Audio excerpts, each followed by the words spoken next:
which it's great because timing, and we all know this, timing is the hardest thing to develop because it can be done. But in the beginning, when someone's learning a new technique and doesn't have the timing for the action, they use speed as a compensator. Yeah. And unfortunately, when you use speed as a compensator, usually if your structures aren't right, those get more messed up. You know, the angles or the position you should be at in relation to the other opponent gets messed up. When you look at, you know, all your distance, everything starts just to fall apart at that point. Welcome to Martial Mindset, where we delve into some of the leading minds in business, martial arts, and academia to find out what truly makes success in any field of life. We are the fight coaches who will motivate and inspire you to level up your game, no matter how big or scary your goals may be. And I was looking at it both at a high level, but I was also looking at it from an age level. So not the guys that are running 22 with that natural athletic ability, but I was also saying, okay, what about the guys that are 50, 60, 70 and still doing their art? Now, you know, they're not running around like a 20-year-old. Like, you know, I'm 46 now, so I'm not running around like I was when I was 20. But the thing I did is I started to come up with this an acronym called STAB. And because I saw these commonalities, I said, these are the elements you need to refine, which was like structure, your timing, recognize the angles, recognize your balance, recognize your base, and recognize your distance. I said, once you have that STAB structure, I said, I can break 3 of those on my opponent and he becomes more and more ineffective.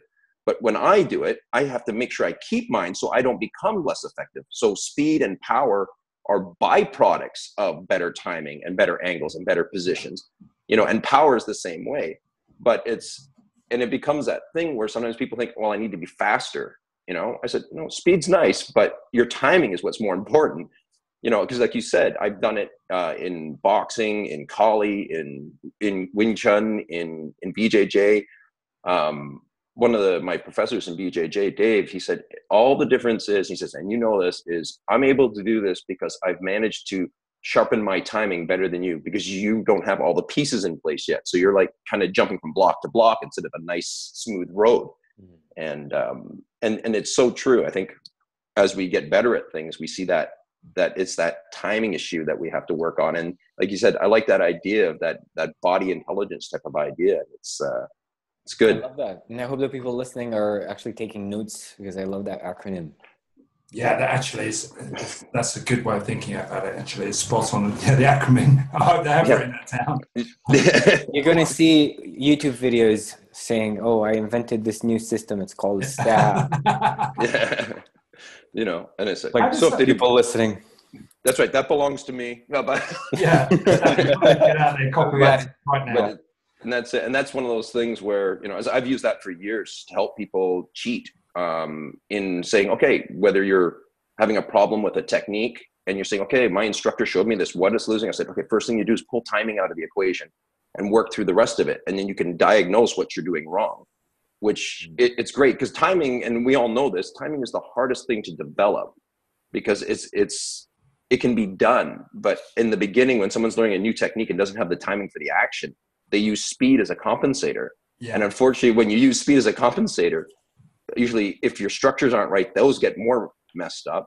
You know, the angles or the position you should be at in relation to the other opponent gets messed up. When you look at, you know, all your distance, everything starts just to fall apart at that point.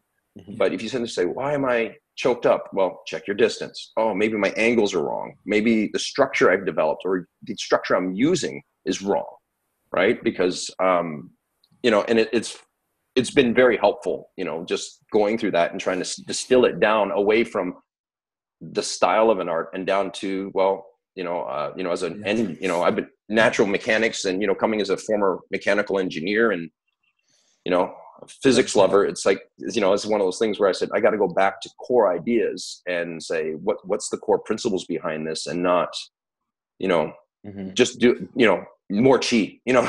I think you start to do that as you not only get older, but when you get more experience. I think, you know, the byproduct of what you're doing is from experience, and obviously as you said, you're getting older. I mean, I essentially teach exactly the same. I tend to teach much more conceptually, much based on these concepts of timing, as we were saying, structure, stability, position, angle.